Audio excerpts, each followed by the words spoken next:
Lady Eliza Harcourt stood at the outside of the muddy ring, coat collar turned up against the cold, eyes steady. The smell of moist grass and the soft sound of English drizzle filled the air. For a moment, the sail appeared to stop around her.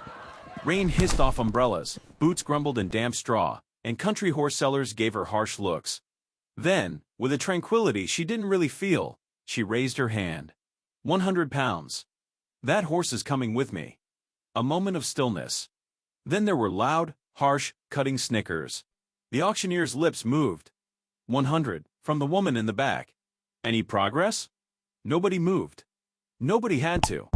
With one quick, dismissive boom of the gavel, the whole weight of the animal's future, no, her own future, came crashing down on her. She looked into the hard, judging eyes of the horsemen, who were wearing worn-out flat caps and wax jackets. The looks were not subtle. They mumbled, "City money." Another person from London who thinks that giving money to charity is the same as saving a horse. She felt her cheeks get hot and her pride rise. Yes, she was Lady Eliza Harcourt, but her title didn't mean anything here. Not in this ring, and not while her family's estate was falling apart one leaky roof at a time.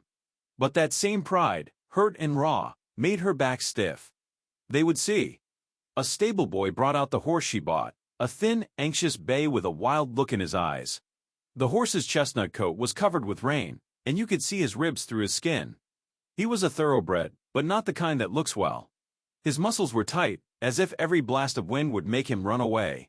He was afraid of the flapping tarpaulin, and his hooves were scraping the muddy ground.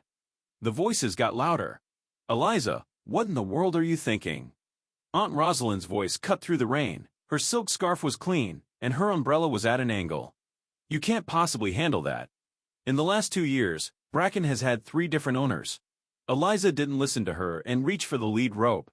Bracken's nostrils opened up when she touched him. She held on tight and spoke softly. "Take it easy, boy. We're going back home." She tried not to let her hand shake. She never meant to bid at all. Not until she saw how the dealers looked away from the bay with open contempt and how the auctioneer read the lot card like it was an afterthought. Ex-racer, failed vet check, best for pasture or meat. Something in her revolted. She had gone to the sale to look for horses that could help her with her dream, a treatment center at Harcourt Grange that would keep the ancient house going and give people and animals a second chance. But not this. Not today. Bracken, the hard case, wasn't part of her plans. She stopped for a moment when she saw the sales sheet. Bexhill Equine Solutions Limited is the name of the company that is allowed to sell it. It sounded empty. She had to go back a little more, but sure, that was the corporation that had shady ties to Pembroke, the councilman.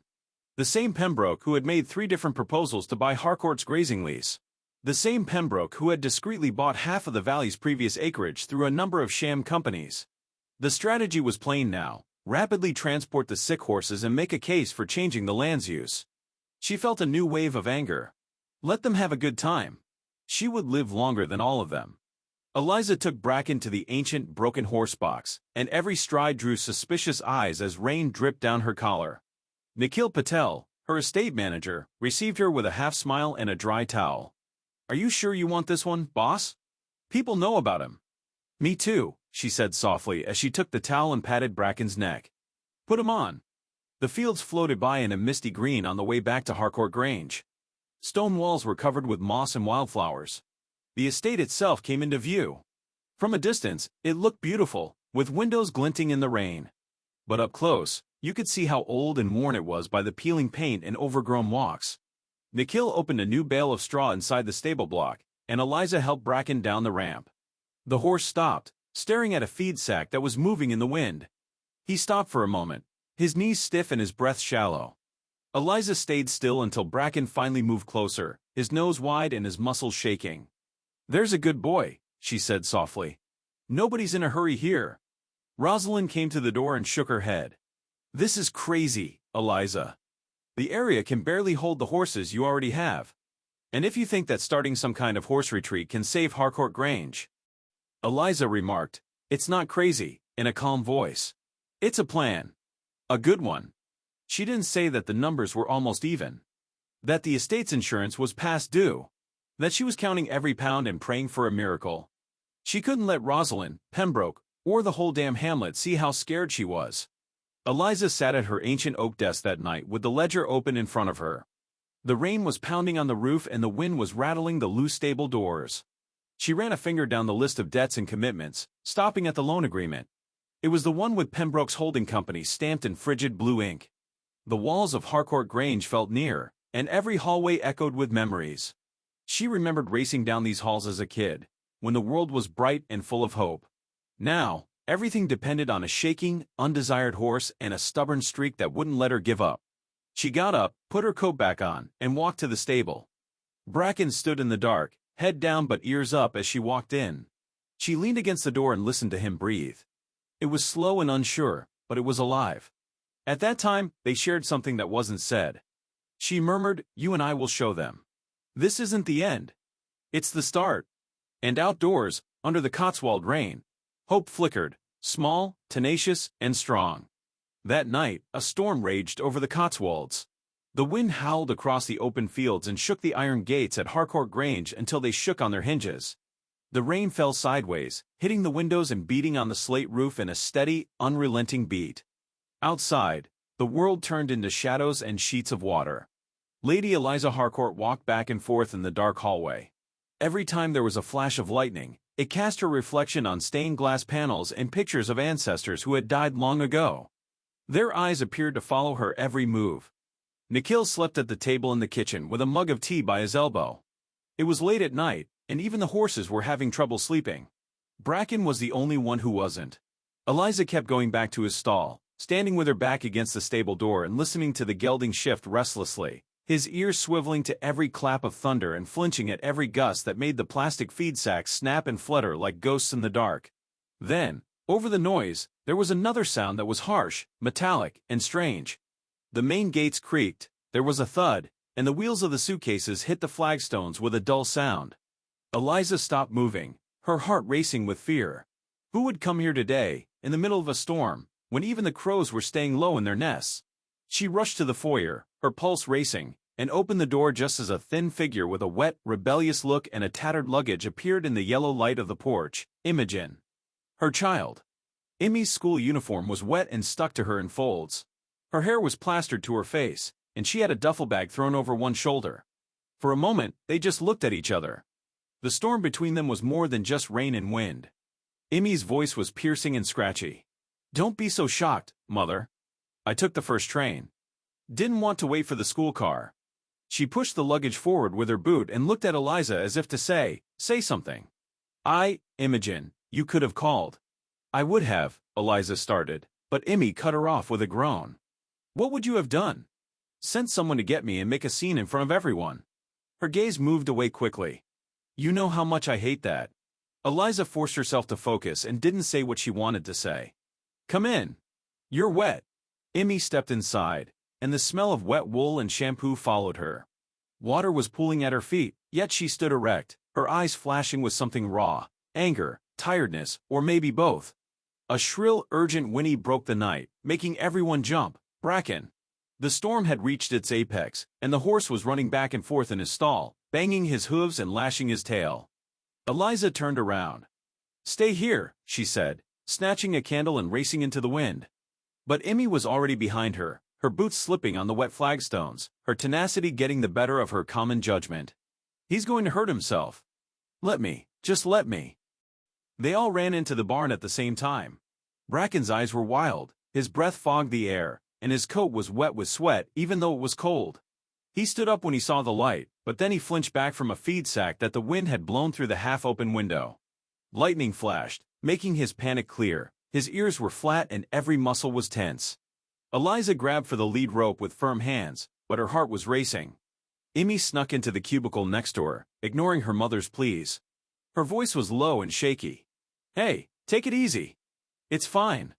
They stood shoulder to shoulder, each holding the rope and breathing in time, slowly and deliberately, letting peace pour from their bodies into the panicked animal. For a long, tense moment, the only things that moved were the storm and their breathing.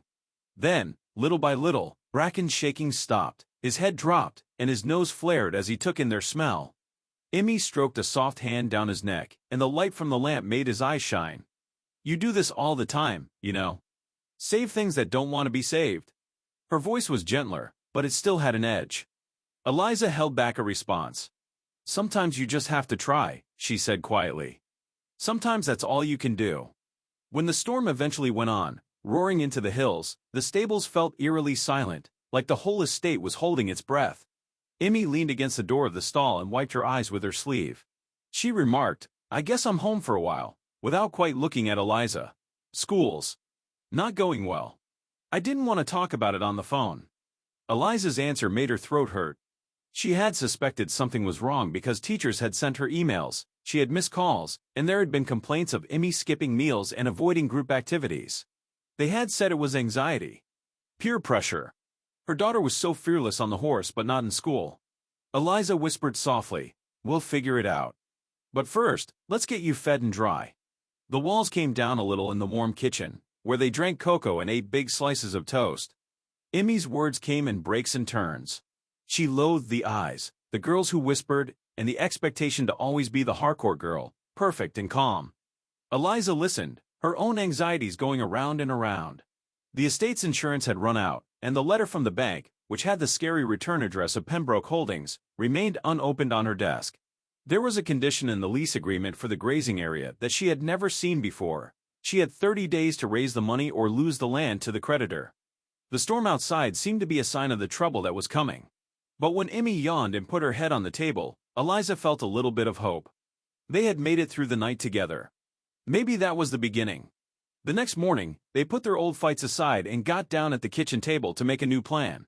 It included feeding the animals in the morning, fixing the stable, teaching Bracken, and looking into possible therapeutic clients. It wasn't much, but it was progress. Emmy walked inside Bracken's stall at morning, when the light was dusty. She was careful with her movements and spoke in a calm voice. Bracken looked at her with cautious but interested eyes. Eliza stood in the doorway with her arms crossed, observing her daughter and the horse, both of whom were hurt and needed a second chance. The wind had finally stopped blowing. The fear had also gone away for the first time in months. The old estate seemed to come back to life as the day began, albeit it was still scared. It was a quiet, dreary morning at Harcourt Grange. The fog hung in the paddocks, and the grass was wet from the rain that fell the night before. The smell of tea leaves and buttered toast mixed with the mild, earthy smell of horses that came in through the open stable door. Eliza went through the usual procedures with care, measuring oats, cutting bread, and putting out mugs. Each task was a barrier between her problems and the outer world. Emmy sat curled up at the edge of the table with her schoolbook spread out, but not touched.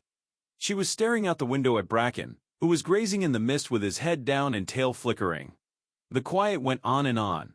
Eliza kept herself busy with the teapot, pouring for both of them and tried to bring back some semblance of normal family life. "Did you get any sleep?" she asked softly, pushing a dish of toast across the table.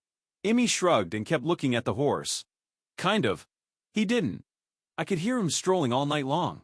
Eliza paused, looking for the proper words. "It's been hard for him.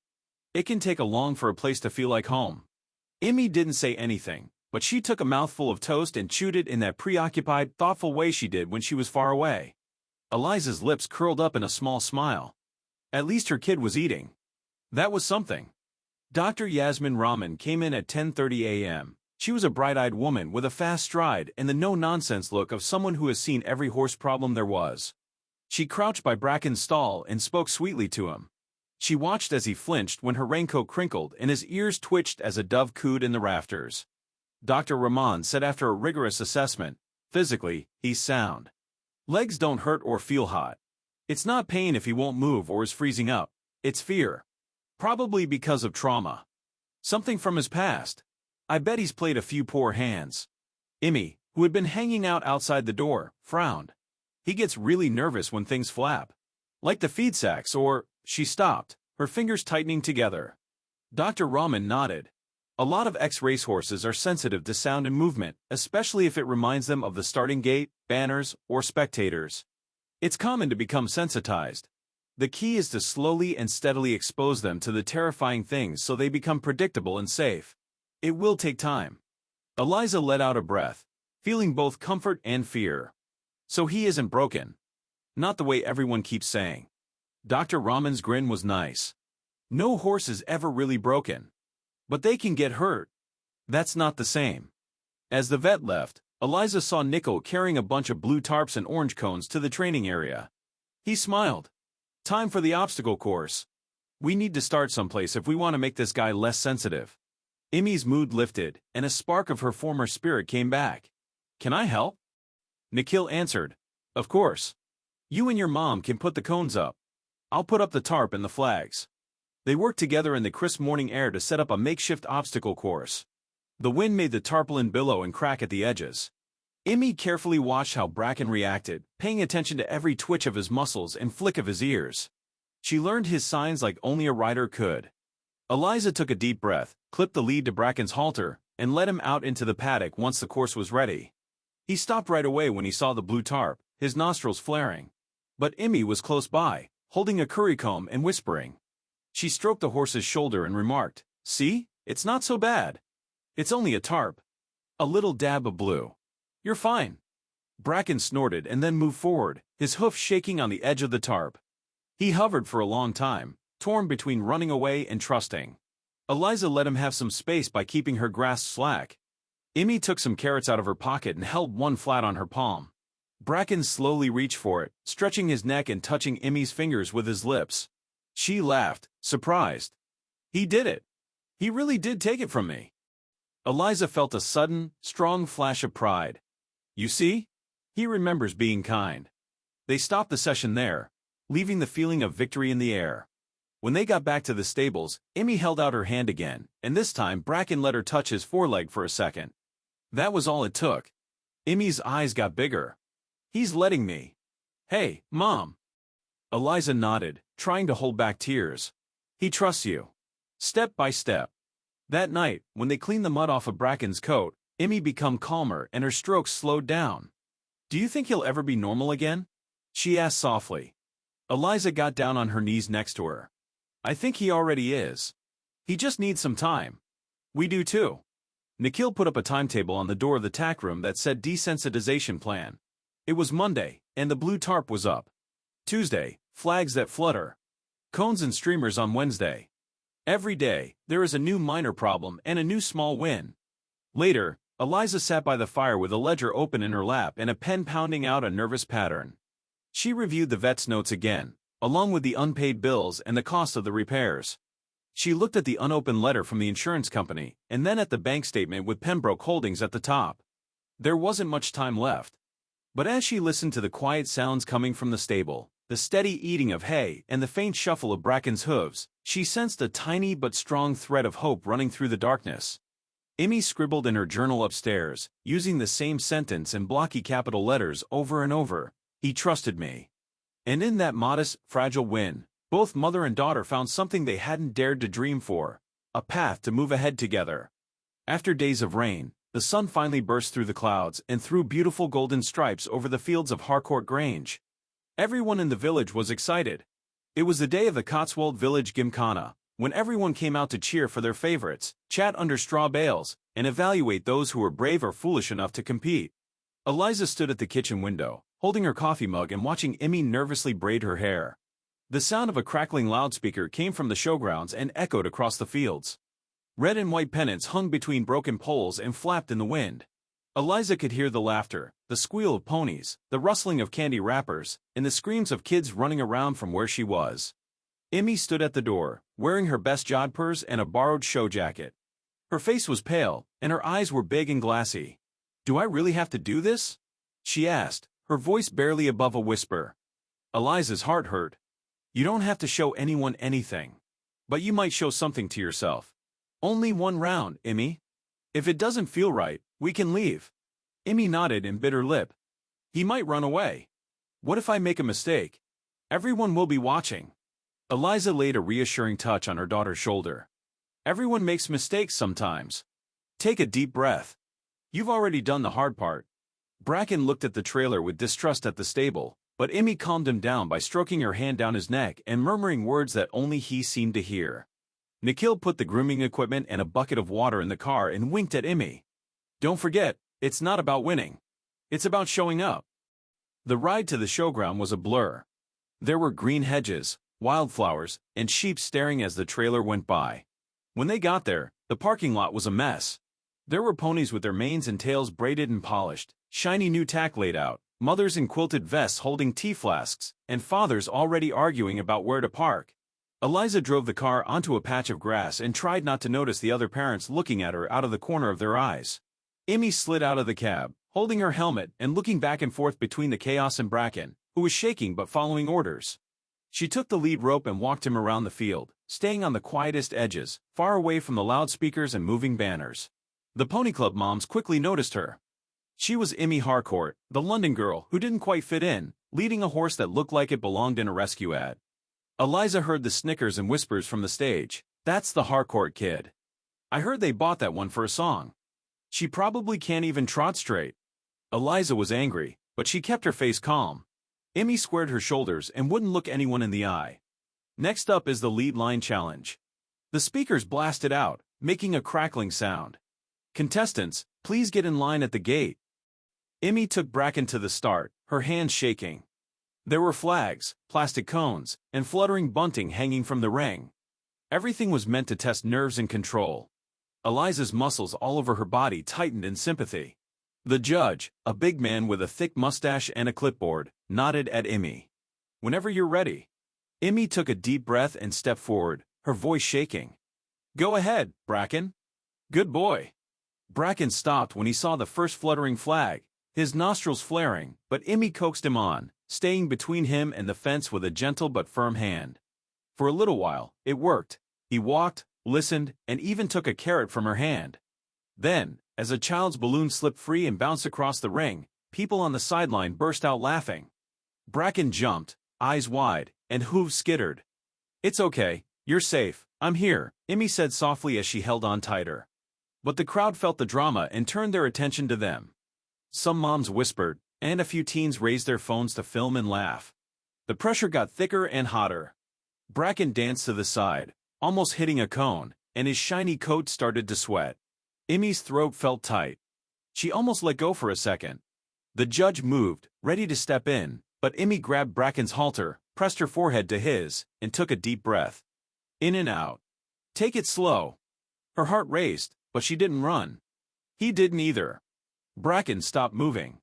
Emmy stroked his forehead, her own tears very close to falling. She finished the course, but it took her longer than anyone else. She never let go, never yelled, and just stayed there. A few others clapped respectfully as she took Bracken out of the ring. A lot of people didn't. Everyone knew Pembroke's niece, a girl with smooth braids and a shiny ponytail, who was behind her. She took a picture and laughed while uploading something to her phone. A few moments later, Emmy's phone pinged with a notification. A short video that was already going around showing Bracken's ghost and Emmy's anxious red face. The text said, #EpicFailHarkout. Eliza's chest got constricted. She longed to run over and protect her kid, to erase the world's evil with a single cutting word.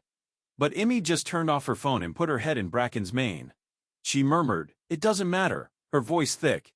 He was done. "We're done." Eliza hugged her tightly as they got back to the trailer. "I've never been more proud. You didn't back down, Emmy. That's all there is." Nikhil polished Bracken's hooves while whistling like nothing could bother him. He called to Eliza, "You know, boss, there's a bigger show coming up. At the county level. Class on rescue and rehabilitation. Could be a better group of people." Eliza looked Emmy in the eye. There was a faint but real brightness in her daughter's fatigued cheeks. "Let's do it," Emmy whispered softly. "Let's show them what he can do." As the sun sank over the hills and the community went back to its normal activities that night, Eliza took out her notepad and wrote down a new goal. Cotswold County Show, Rescue and Rehabilitation Division. Count it. In the quiet of the stables, Bracken softly nickered and pressed his nose to Emmy's outstretched palm, as if to say yes. The Harcourt Grange dining hall had seen better evenings, but now, candlelight reflected off faded pictures and shone on the antique silver as Lady Eliza Harcourt strove to make the place look majestic. The big table was set with heavy silverware and vintage porcelain. There were plucked roses from the south garden in vases, and the fire was coaxed into a bright glow, even though the dampness from the stone walls was coming in. Still, nothing could get rid of the smell of neglect or the memories of better times. Eliza stopped at the door to smooth out her clothing and calm her anxiety. Tonight's dinner wasn't a family event. It was a planned attempt to stay alive. There were potential benefactors, a few local business owners, and a few old friends from her old life in London, People who still had power in finance, journalism, and philanthropy. She needed them to believe in Harcourt's future and put money into the dream of an equine therapy clinic before the bills eventually caught up with her. Emmy stood at the top of the stairs and listened in on the conversation before dinner. She had a basic dress on and her hair tied back, but her hands were nervously moving around at her sides. Eliza gave her a little smile. "Sweetheart, just be yourself. They came to see the horses, not the entertainment." Emmy nodded, but she seemed unsure. "Are you sure they care about horses? Or is this just another project for them to speak about over brunch?" Eliza's lips stiffened, but she didn't say anything. Instead, she stood up straight and walked into the dining room, using all the Harcourt posture she had inherited from centuries of ancestors, some noble, some infamous, but all equally resolute. The visitors gathered, and laughing rang out under the rafters. Crystal glasses clinked, and voices rose over the faint hum of jazz coming from an old speaker.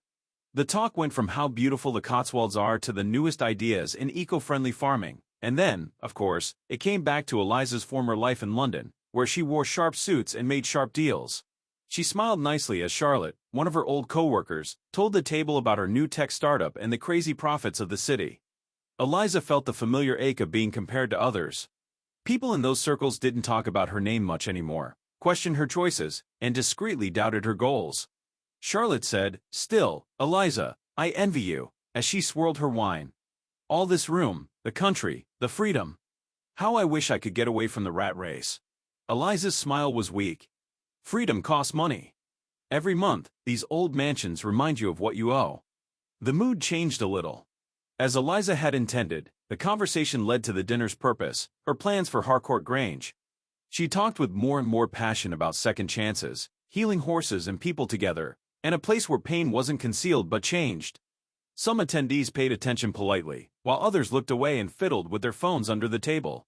Only a few people, like her old school friend Tamsin and the owner of the local feed shop, Mr. Briggs, asked real questions about the therapeutic approach, how it affected the community, and the stories of horses like Bracken. As the talk turned nasty, Eliza's confidence began to wane, and she started to think about the harsh truths again. Aunt Rosalind, who never missed a chance, took advantage of the moment, and her voice rang out clearly across the table. "Eliza, that's very great. But dreams don't pay the blacksmith. You should think about what is best for Harcourt as a whole, even if it involves selling off one or two lots. Sometimes you have to give up a piece to save the whole." There was a silence. The idea wasn't new, but the pain was. Eliza's jaw tightened as Rosalind kept talking, her visage uncompromising. "Honestly, I can't think of another way. The grazing areas haven't made any money in years, and with the insurance problem, well, better a small Harcourt than no Harcourt at all." Fear flickered in Emmy's eyes as she gazed at her mother. Eliza gulped hard, her heart racing. "We're not selling. Not 1 acre. Not to Pembroke or anyone else." Rosalind's lips tightened. "You may not have a choice, dear. Some of us have had to choose between hard things." Actually, she paused, then said the words that would ruin the evening's delicate quiet. "I quietly mortgaged the grazing rights to cover a shortfall years ago, when you were still in London. The note is in Pembroke's company's name. They'll take the field by the end of the month if you don't pay the bill." There was a gasp around the table. Eliza looked at Rosalind, and the world tilted. The space got smaller, and the ancient paintings looked bigger. Of course she knew about the money problems, but not this hidden pact that gave authority to the one man who wanted Harcourt's estate for himself. Tamsin leaned over and whispered, "Is that true, Eliza? Can he really handle it?" Eliza strained to keep her voice steady. "Only if we let him." There was awkward laughter, plates were scraped, and chairs were pushed back at the end of the evening. Some visitors left early, saying they will be in touch, but Eliza could see that they were unsure. She helped Emmy wash the dishes, and her hands shook as the china clattered in the sink. "Mom, what are we going to do?" Emmy's whisper was almost drowned out by the dishwasher's hum. Eliza cleaned her hands, stood up straight, and looked her daughter in the eye. "We do what Harcourt's has always done. We battle. We show this village in Pembroke that this land is worth conserving. We finish training Bracken, and we show that what we're making is useful for everyone, not just us." Eliza wrote a letter to the local paper that night to let people know about Harcourt's new horse therapy program and invite them to see how it was going at the county show. She invited everyone she knew to see the change for themselves by sending them messages. Eliza made a promise in the silent hours, when the coals in the fireplace went out and the wind rattled the shutters. Harcourt Grange would not be lost, not to secrecy, not to neglect, and especially not to Giles Pembroke. She would fight with everything she had, and maybe, just maybe, this battle would make a new future for her family and for Bracken, the horse that no one wanted, who was now carrying the hopes of a legacy on his trembling back. The sound of boots scraping on gravel, the smell of grass mixed with sweat, and the incessant flutter of blue tarp in the wind were all part of training days at Harcourt Grange. The air was keen with focus as Lady Eliza Harcourt and her daughter Emmy stood side by side in the paddock. With every daybreak, a fresh modest challenge for Bracken was ready. Plastic flags, nylon bags, even an old racing banner tied taut between fence posts, all meant to help him face his concerns and discover stable ground beneath him.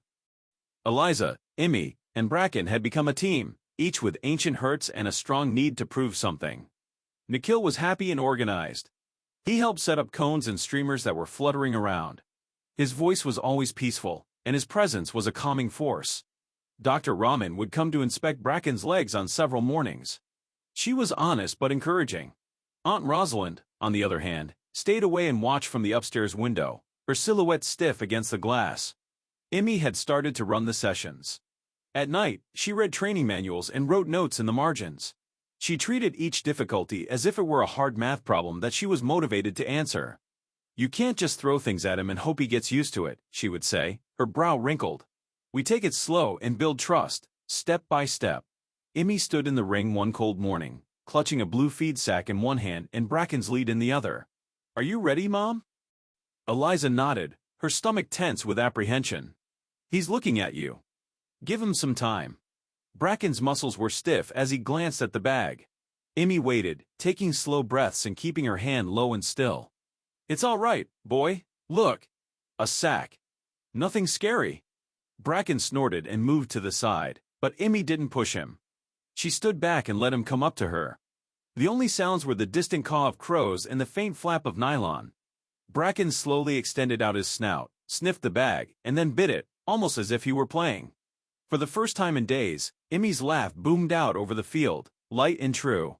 They attempted the racing flag the next day. Eliza held her breath as Emmy got on, and Bracken moved around uncomfortably under her. The old race saddle creaked, and the smell of leather and horse filled the air. Eliza studied her daughter's face as Nichols stood by the fence with a stopwatch in hand. It was a mix of terror, grit, and hope. "Walk on, Bracken," Emmy urged in a quiet voice. The gelding hesitated, his ears flicking, but he moved forward, one unsteady stride at a time. As they got closer to the flag, a strong wind made it snap violently, which scared him. Bracken ran sideways in a moment. Emmy lost her balance and fell off the horse, landing hard in the soft dirt. "Emmy!" Eliza yelled as she ran to the middle of the ring. She dropped to her knees next to her daughter, and her pulse raced. Emmy blinked, confused but not hurt, with a smear of muck on her cheek. "I'm okay," she said in a weak voice. She sat up, breathing heavily, and looked at her shaking hands. I almost got him." Bracken trotted nervously nearby, tossing his head about, till Nichols seized his reins and calmed him down. Eliza helped Emmy stand up and pulled her close. She felt both relieved and scared. That night, the fall hung thick in the stable. Eliza took care of Bracken's scraped hock as Emmy sat on a straw bale with her shoulders bent. For a long time, neither of them said anything. Finally, Emmy spoke up, her voice barely a whisper. "I guess I'm not brave enough for this." "Maybe everyone is right." Eliza sat next to her and put a soft touch on her daughter's back. "Emmy, being brave doesn't mean you never fall. It means you stand up again. Even when it hurts. Even when you're scared." Emmy's voice shook as she rested her head on her mother's shoulder. "He trusted me today. I let him down." Eliza shook her head. "You didn't let anyone down. Not him, not me, nor you. You came. That's what counts." Thunder rolled in the distance and bounced off the hills. The sound of rain tapping on the stable roof was familiar and calming. In the dark light, they sat close and the world shrank down to the warm fragrance of hay and the quiet sound of Bracken's breathing. A person came to the stable door as the rain stopped. It was Katrina Bell, the RSPCA inspector. She was wearing her usual green jacket and had piercing eyes and a practical attitude. She had a folder under one arm and seemed worried. "Evening," she said, nodding to Eliza and Emmy. I wanted to see how Bracken was doing. And there's one more thing. I got a report about the last dealer who worked with him. It seems out he was a partner of Pembroke's. Eliza got tense. What kind of report? Katrina responded, bad practices. Too many ex-racehorses are coming in, not enough care is being given, and some are completely disappearing. I've opened a file, but it's going to take a while. I need people who are willing to talk, recordings, or anything else you can give me. Emmy stood up straight, her eyes full of rage. Bracken was there. When he arrived here, he was afraid of everything. I know that what they did to him was wrong. Katrina nodded. Your observations might be helpful. It might help if you keep a record of every act and every progress. Eliza felt a fresh sense of determination rise up in her. We'll do what we have to do. We will write down everything. The council needs to know if Pembroke is participating. Katrina left with the promise to keep in touch. The air in the stable seemed charged, like a storm was going to break again. This time, though, Eliza was happy about it. That night, she started a new notebook called Bracken's Recovery, Evidence Log. Emmy wrote the first notes with meticulous, decisive strokes.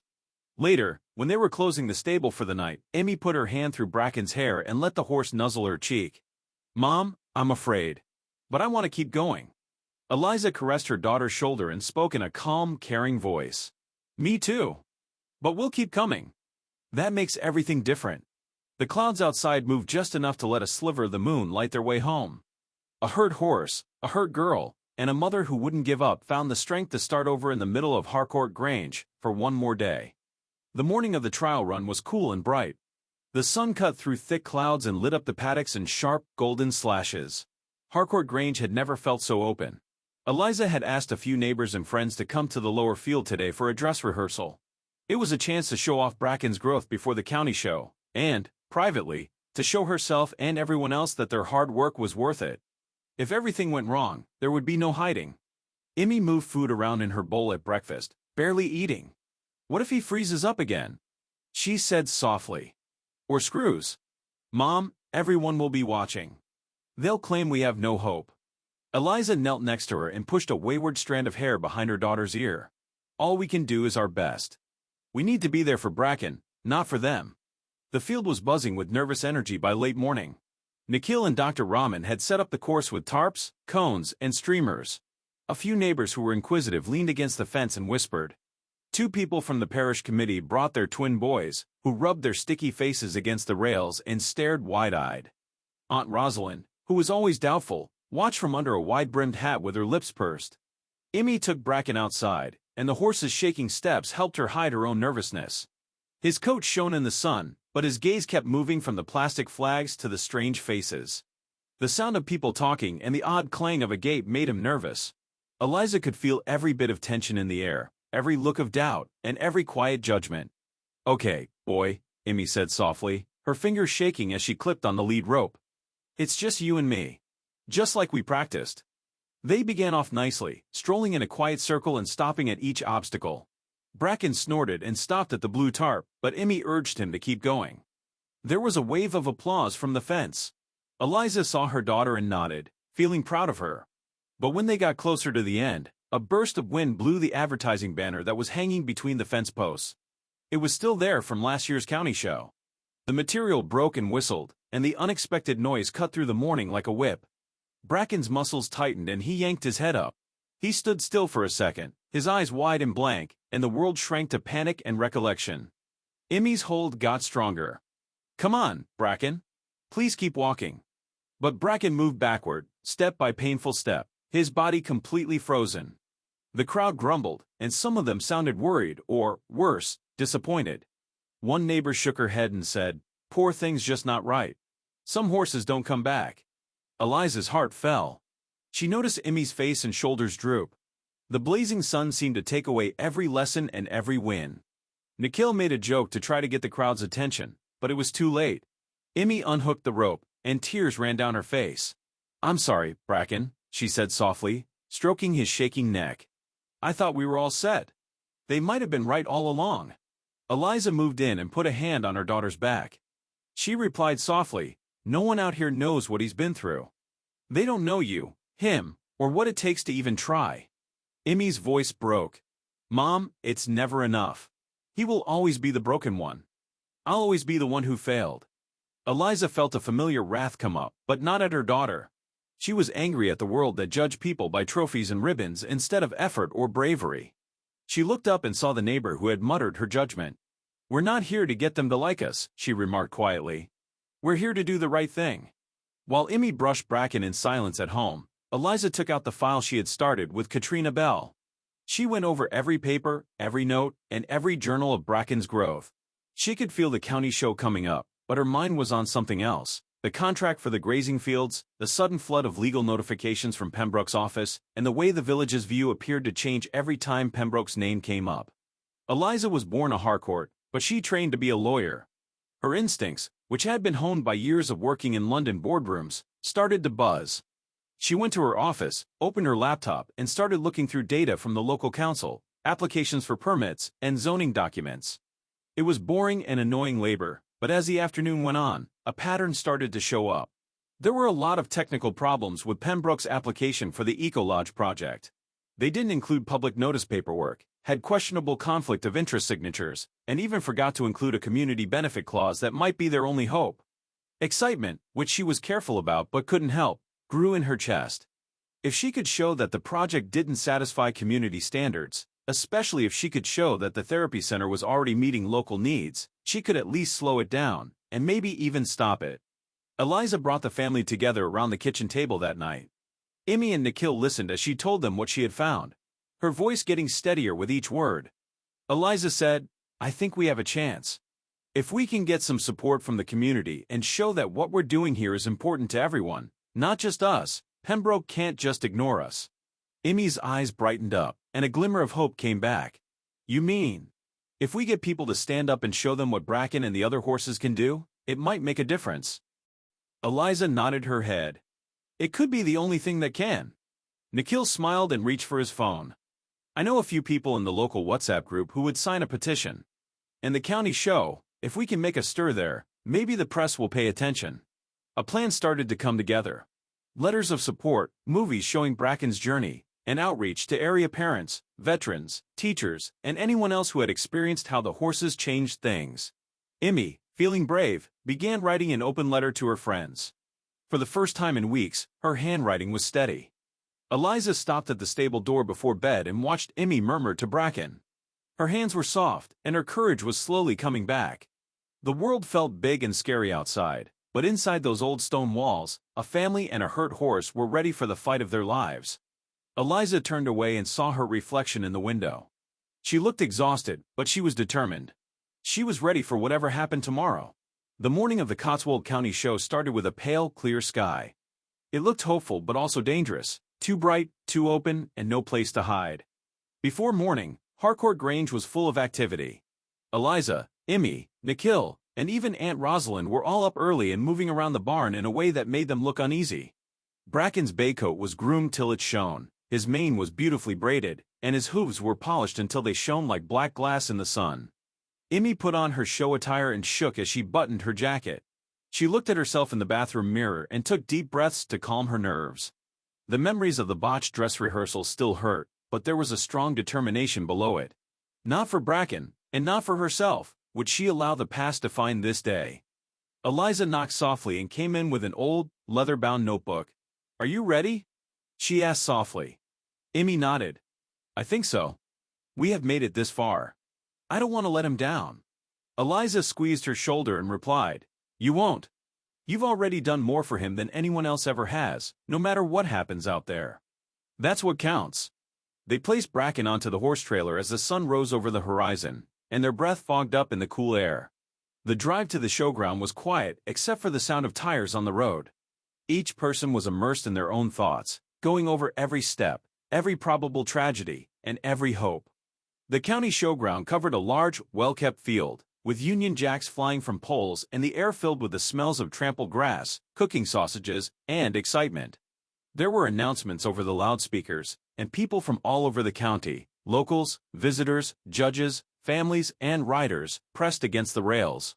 Everyone's attention seemed to shift when the Harcourt trailer came up near the rescue and rehabilitation ring. Emmy took Bracken for a walk around the grounds so he could take in the sights and sounds. dogs barking, kids laughing, and flags waving in the wind. Bracken's ears twitched and his steps were shaky, but Emmy's hand was steady on the lead. "It's just us, buddy," she said softly. "Just like we practiced." The participants were all in a holding pen. There were horses with scars, swaybacks, and uneasy gaits, and they all had stories of second chances. Eliza could feel the crowd's eyes on her family. She saw Pembroke's niece with her phone up, already live-streaming the scene. She felt a lot of tension in her chest, but she made herself smile and wave. "Class 12, Rescue and Rehabilitation, please go to the arena." The announcer's voice echoed across the showground. Emmy's face went pale, but she stood tall and led Bracken into the arena. The grass was smooth and green, and there were a lot of people in the stands. Eliza stood at the brink, her heart racing. Emmy took her place, shaking hands on the rope and feeling Bracken's warm breath on her cheek. When the judge motioned for the class to start, everyone got quiet. Emmy took Bracken to the first task, which was a blue tarp that was flat on the grass. He paused, thinking of old fears, but Emmy stayed with him, breathing slowly and deeply, and the crowd faded away. The judge watched with a pen in hand. One step, another. Bracken snorted and then put a shaking hoof on the tarp. Emmy muttered words of encouragement, and they both made it over the barrier. A ripple of applause came from the crowd, unsure at first but getting louder. Next, a line of flags that were waving. Bracken's head went up, and his muscles were rigid, but Emmy massaged his neck and hummed softly.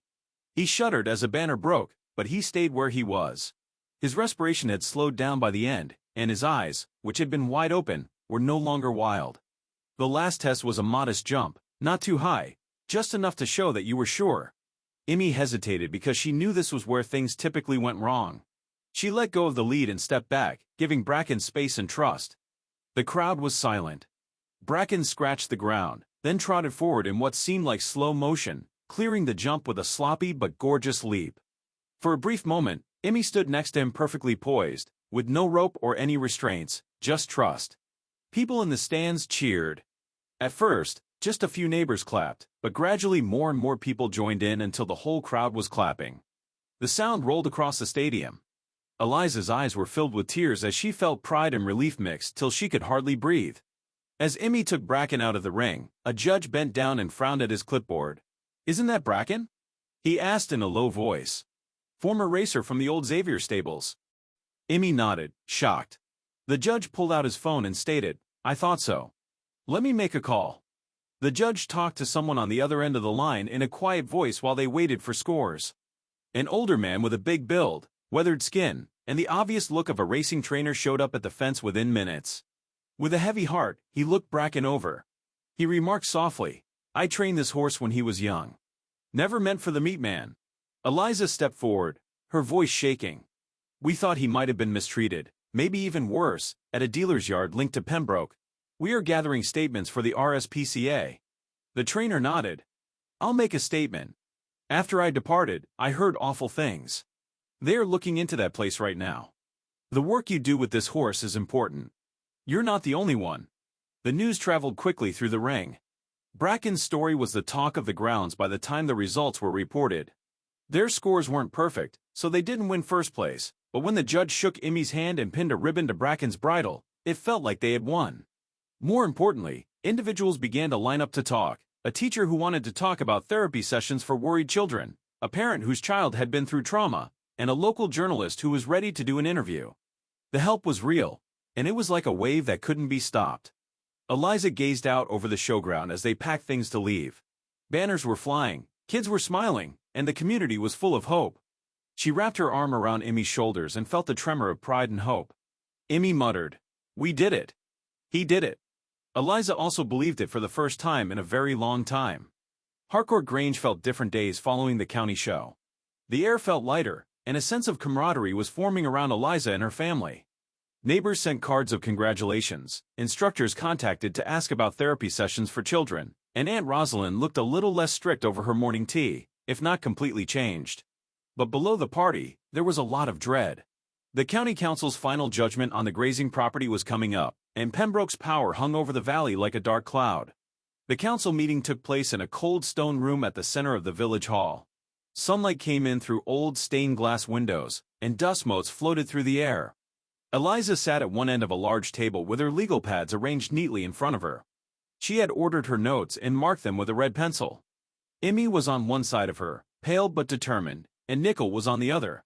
He squeezed her hand when he thought no one was watching. Giles Pembroke sat across the table from me, looking confident and charming in an expensive way. He was flanked by his lawyer and two members of his development team. He looked around the room and saw the gathering, which was more than he had thought it would be. The county show was well known. Today, the hall was full of villagers, parents, a few local reporters, and even Katrina Bell, the RSPCA inspector. The council chair's gravelly voice started the meeting. Today's agenda includes going over the proposed Eco-Lodge project, checking on the Harcourt grazing lease, and hearing from the public about community use and welfare. Pembroke went first and gave a well-prepared speech about ecotourism, job creation, and bringing the Cotswolds back to life. He pointed to his shiny pictures of nice cabins and lawns with flowers. He kept saying, "This project will ensure the village's future and allow for long-term growth. The grazing field is not being used enough, and it doesn't make money." Eliza listened with her mouth closed, then stood up to speak. She talked about the new rehabilitation center, how Bracken and other horses had changed, and how schools and families in the area were interested. She delivered a letter of support from the judges of the county show and talked about second chances, not just for animals but also for people. She didn't say anything about the sleepless nights, the growing bills, or her personal doubts. This wasn't the right time. Instead, she ended with a quiet confidence. The field is more than just land. It's hope. It helps you heal. And for a lot of people in our community, it's become necessary. There was a ripple in the throng. One by one, a few parents stood up to tell stories. A teacher told how a shy child finally spoke up in class after a few sessions with Bracken. A veteran soldier with a weathered face and a gravelly voice said that working with horses helped him forget things that medicines and silence couldn't. Pembroke's face barely moved, but his lawyer leaned over and said angrily, "Things had changed." Then, at just the right time, Katrina Bell stood up. She said, "The RSPCA is now officially looking into the welfare record of Pembroke's horse partner operations. We have heard reports of neglect, and there are a number of former racehorses that we can't find. I strongly urge the council to think on how transferring land or animals to these groups will affect the well-being of those involved." Everyone in the room was shocked and quiet. As Pembroke held on to the edge of the table, his knuckles turned white. He tried to get better by ignoring the comments, but it was too late. Every word he said now made people doubt him. Then, as if fate wanted one last strike, a young woman walked up, her hands shaking with fear.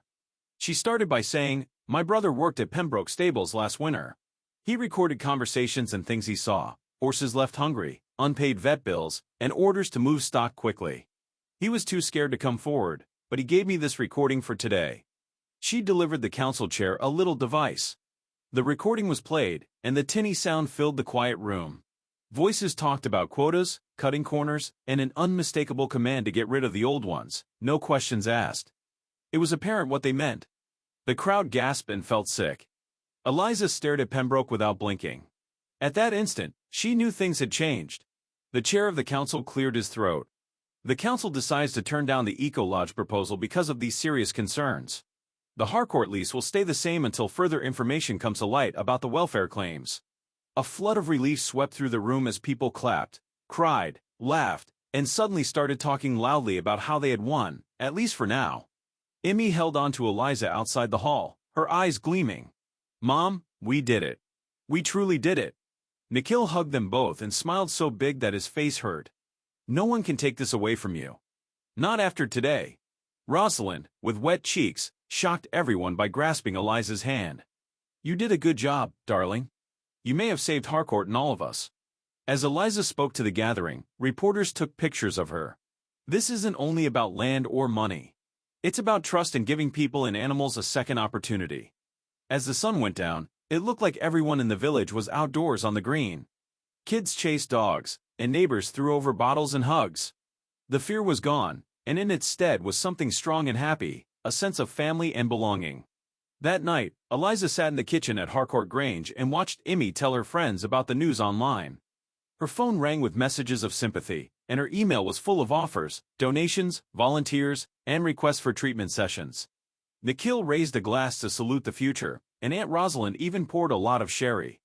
Bracken grazed outside under the stars, his silhouette peaceful and at peace. And in the solitude, Eliza let herself breathe and hope, not just for survival, but for a legacy of healing that could finally last. A new sign with freshly painted letters now hung at the entrance to the old estate. It said, Harcourt Sanctuary, a home for healing. A breeze wafted the smell of wildflowers over the paddocks as the sun shined softly through the trees in the Cotswolds. There was once dread and stress in the air, but today there is laughter. The sound of new beginnings was everywhere, hoofbeats on soft ground, kids' voices, and the soothing sound of teacups clinking on the patio. Eliza stood by the gate and took it all in.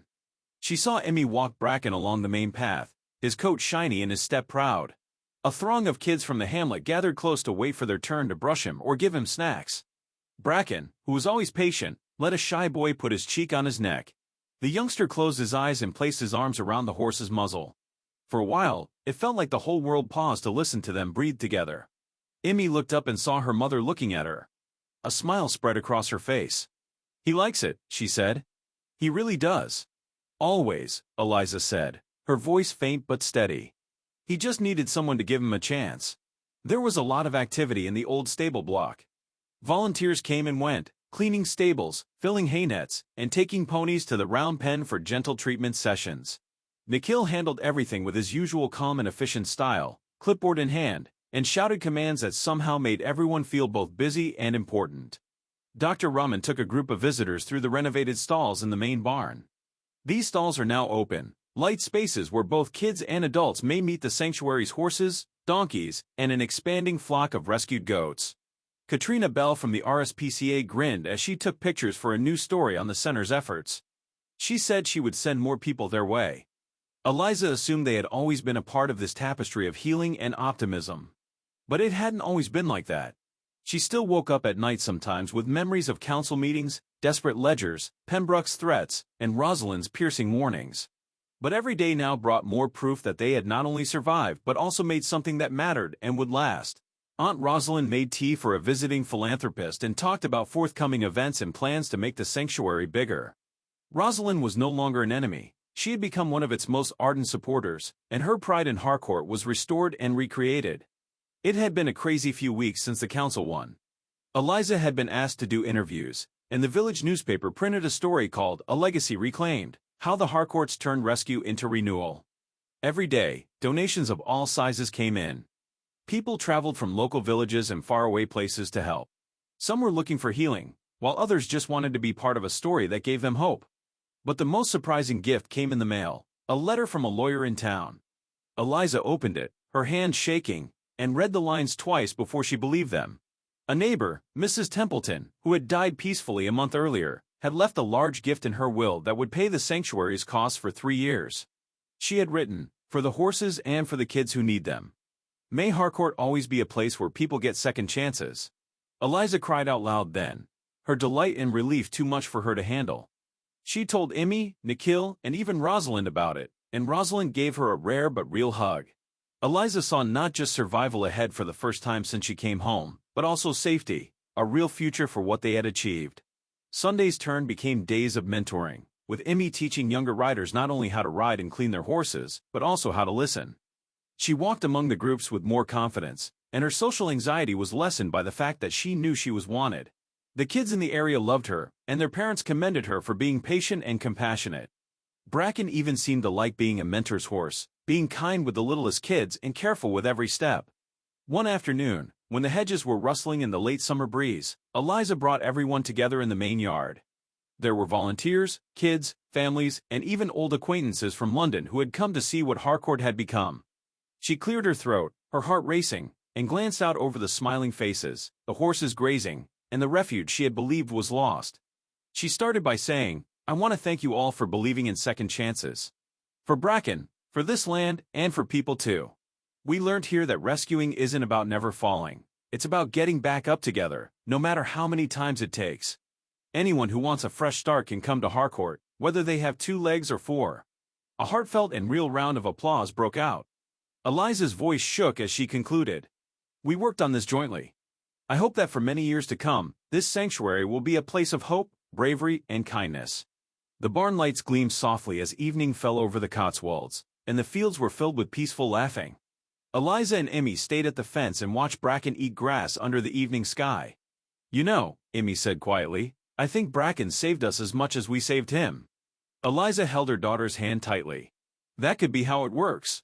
You save each other sometimes. As the stars flashed awake and the silence settled in, Eliza felt at rest. She knew for sure that Harcourt Grange's legacy would not be counted in acres or gold, but in every life it changed and every new start it gave. And with that awareness, she found not only hope but a place to call home.